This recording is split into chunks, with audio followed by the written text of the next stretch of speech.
All right, hey, Shalom. I want to start off giving all praise, glory, and honor unto the Most High Power Yahweh in the name of His beloved Son Yahweh Shai. Double honors unto the apostles and the elders of Great Millstone that do rule exceptionally well. Also, Shalom, salutations, mercy, and blessings to all the sincere brothers that's out there that push this word with truth and with faith. My name is Thabo Amath of Great Millstone Northwest. So, like, let me change this display setting really fast.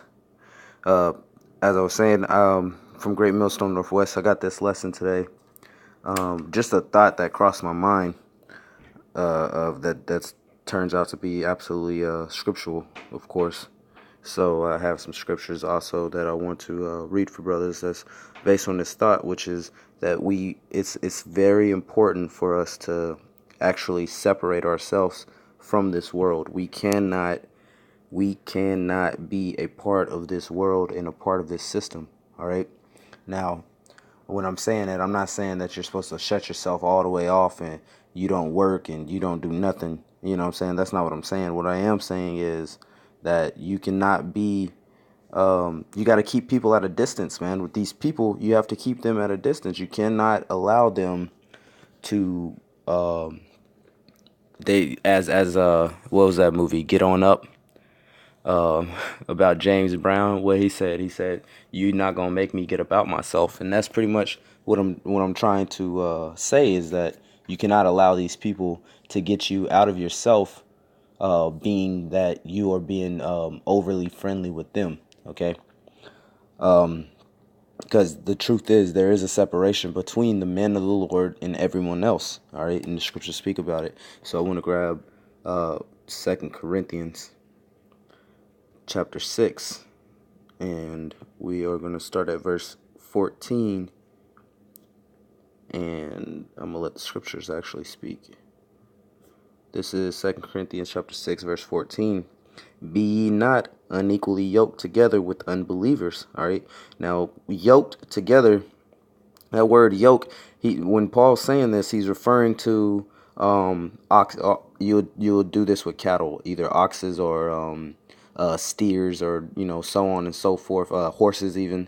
They would yoke horses together. That's when they're side by side pulling that carriage or pulling that plow or pulling whatever it is, that wagon, you know when they're both right there side by side, both of them are strapped up and they're pulling that wagon. They're doing that work together. That's what it's saying, speaking about yoked together. Now, we are not on the same status as everybody else in the world, being that we are enlightened. We have this truth. We're supposed to have a light that shines forth from our eyes. Meanwhile, these people that are out there in the world, they have darkness. All right, the Most High have seared their ears. They cannot see or understand this beautiful work of ours. So we're on a completely different level. You're not on the same mindset. All right, so you're not equal. So that's why I'm saying you're gonna be equal. Don't be equally yoked with unbelievers, or unequally yoked with unbelievers, because you're not equal. All right, you're not supposed to be on those same statuses. You're not supposed to put yourself in a position where people are looking at you guys as if you are the exact same, because you're not. All right, and that's whether it be a heathen, or whether it be a two-third, or whether it even be of your own family members. All right. It says, "For what fellowship have righteousness with unrighteousness, and what communion have light with darkness?" All right. The righteousness and the light is speaking about the brothers that know about this truth, the Israelites that know who they are, that know of Yahweh Shem Yahushua, and that knows what's about to happen and understands this word. All right. That's the righteous. That's the light. But the unrighteous and the darkness is everyone that does not understand this word, everyone that does not believe in this work. All right. If they're not putting their hand towards the plow, then they don't actually believe in this work. All right. If they're not trying to assist and help the prophets when they see them, and actually follow back to Yahweh Shem Yahushai, then they're not on that same level. They're not a person of righteousness or a person of light. All right. Verse 15 says, "And what concord have Yahweh Shai Mashiach with Belial, Salakia, which Belial is a demon." All right. It says, "Or what part hath he that unbelieveth with an infidel?" An infidel means a person that does not have faith. All right, it's a compound word, in being without, and then fidel meaning faith. Okay, roughly paraphrasing on what it is. You can look up the etymology on the word infidel, but that's basically what it's going to come back to, is a person that has it's without faith. All right, it says, "And what agreement have the temple of the Most High with idols?" All right, the Most High doesn't sit up and commune with idols. You know what I'm saying? Like the idol Baal, or even this Belial that's mentioned above. You know, the Most High is not sitting there communing with them, because they're not real. All right, they're false. They're the works of men's hands. You got people out here that believe that they can be friends, and they got completely different and separate beliefs. You know, some people. This guy's a Buddhist monk. This other guy's a goddamn well, not a monk, but you know, he's a hardcore Buddhist. What's that chick Tina Turner was, or this other guy, he believes in some Chinese, you know what I'm saying, ancestor faith. And then you got this other dude who's a Muslim, and this other dude who's a Christian, and they're all sitting there with you, who's in the truth, who's an Israelite. You guys aren't gonna get along on nothing, man. All right, people at work, you put on the front for them at work, and you leave them be. All right, you don't bring them to your house. All right, you don't go over to their house. You know, not unless it's like something necessary pertaining to work, man. You know what I mean? Like you carpool, so you might pull up at his house or some shit like that. But he should never, even if he knows where you live, he should never step foot in your house, man, because you guys aren't equally yoked, man. I know it's different situations for different brothers, but you ain't supposed to be having no goddamn poker night with the guys being your coworkers, and that's what you guys are doing every damn Wednesday night. You guys are meeting up to have poker night. All of you coming from a separate background, you know, them being hardcore hardcore demons, and you being a man of light, man. That type of situation should never be happening. All right. The only people you should really be hanging out with is the brothers, man. Aside from your like immediate family, your wife and kids, you know, for those brothers that have wives and kids. But if you don't, man, you're supposed to be around the brotherhood, man. You're supposed to be around the brothers, you know. If you got a woman, that's cool, but she still comes second, you know, third, even fourth, even. You know what I'm saying? When you really want to think about how your priorities go. Anyway, it says, for ye are the temple of the living power, as Yahweh saith, or as Yahweh have said, I will dwell in them and walk in them, and I will be their power, and they shall be my people. And this is the Most High speaking about Israelites, all right? Especially the men of the elect, and the men that actually believe in this thing, the men that striving to be a part of the elect, the hopeful elect, as it's commonly termed, all right? The hopeful elect.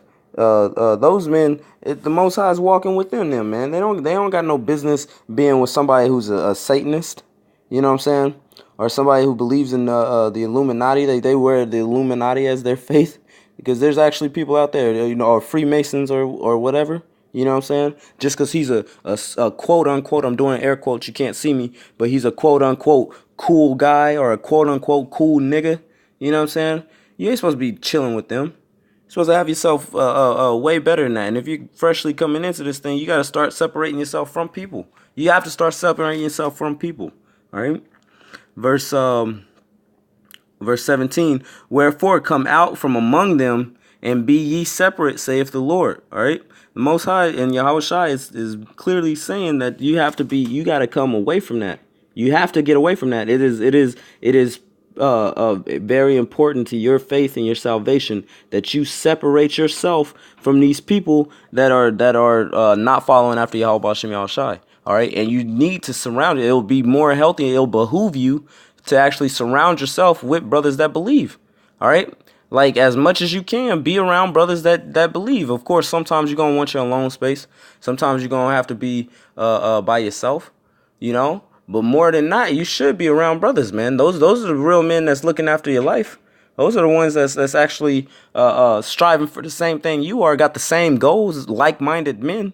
All right, you should be surrounding yourself with them. All right. It says, and touch not the unclean thing, and I will receive you. The unclean thing being this word, man, or being this world. All right, because this world is deeply polluted. All right. This world is deeply polluted. That's an unclean thing. Everything in this world is set up to bring about the death of the Israelites. All right, and that is not an understatement. All right, that is, I'm not over exaggerating that at all. You know what I'm saying? I'm saying that um um this world is truly set up to be against the Israelites. Okay. Let me read something else for you real quick. Let me go to Proverbs. And I'm gonna wrap it up here soon. I'm not gonna make this a extremely long video. This is Proverbs chapter 11, verse 21. All right, and it says, it says, though hand join in hand, the wicked shall not be unpunished. So even those guys that's, right now, oh, he's cool, man, I'm trying to turn him. If he ain't getting it, man, guess what? And he's still up to his wicked ways. Even though you're sitting there trying to guide him and everything, he's still gonna get punished if that day come about, man. Because that's the thing, we don't have that much time. We don't got that much time, man. As the apostles and the elders always say, man, if they ain't getting it, hey, we don't got the time to force them. We don't got that time no more to sit down with them and to break down every little thing, man. Either they get it or they don't get it. You know what I'm saying? And even though you like a guy, that doesn't mean that if they're wicked, they're gonna get destroyed, man. Your cousin, you know what I'm saying? Your cousin, he's hella cool. Y'all grew up together and everything. Hey, man, if he's not trying to follow after y'all, Bashim Yahweh Shai, separate yourself from that, man. If you got a fleshly brother, a brother that's of your mother or your father or whatever, and that's your actual blood brother or whatever, and he's not getting his work, guess what? You got to excommunicate yourself from him. You can't be around him so much, man. All right? Maybe every now and then you'll see him. You might stop by, see the kids, chop it up with them real quick. Every now and then, every blue moon, you might get it in your spirit to go and do that. Go visit your sister or go visit your mother or something like that. You know what I'm saying? But really, you aren't around them, waiting on them hand and foot like you was in the world. In the world, you was in contact with them constantly. Now, being in this truth, having a completely different mindset, completely different goals in life, you need to be more focused on your own salvation rather than keeping good appearances with your family. And we're going to get into that too, just real quick. Let me see. It says, but the seed of the righteous shall be delivered. All right. So it's the righteous that's going to be delivered, and it's the wicked that's going to get destroyed. And that's just how it is. That's how the Most High set it up, man. If you got a problem with it, you take that up with the Most High. All right. Because people seem to think that, especially these Christians out here, man, they really think that any and everybody can make it. We hear that question at camp all the time. Well, my mom's white, or my aunt's white, or blah, blah, blah. Well, can't they make it? Look, man, if they're an Edomite, they're not making it. All right. If they're wicked, they're not making it. You know what I'm saying? That's just how it goes, man. If they're a heathen, period. If they're not a non-Israelite, if they're not a so-called Negro, a Latino, or a Native American that believe in Yahweh Bashim Yahweh Shai, if they're not under those circumstances right there, all right, they are not making it, man. And that's period, point blank. All right. Let me grab one more scripture, then I'm gonna get out of here. This is because I mentioned that your family. You gotta hate your family, man. You have to hate your family. So I'm gonna flip to the book of Luke, chapter 14, verse 26. All right. It says, let me get there. It says, if any man come to me, this is Yahweh Shai speaking. You can see it in red letter. If any man come to me and hate not his father and mother and wife and children and brethren and sisters, okay, so that's your whole family that got laid out right there, man. Okay. Yeah, and his own life also, he cannot be my disciple. And why would you hate your own life? Because we live in a very wicked place, man. All right, and you've already committed acts that it was worthy for you to not receive salvation. All right, continually sinning even to this very day. So of course you need to be hating your own life as well. All right, but if you don't come under those circumstances, then you know what I'm saying, you're not gonna make it, man. And that's just period, point blank. But pretty much that was the point, and Lord willing, that was edifying, and the message was received. So again, I'm giving all praise, glory, and honor to Yahweh Shem Yahweh Shai. Double honors unto the apostles and the elders, a great millstone that do rule exceptionally well. And shalom salutations to mercy and blessings, salak, to you sincere brothers that's out there pushing this word with truth and faith. Until next time, brethren, shalom.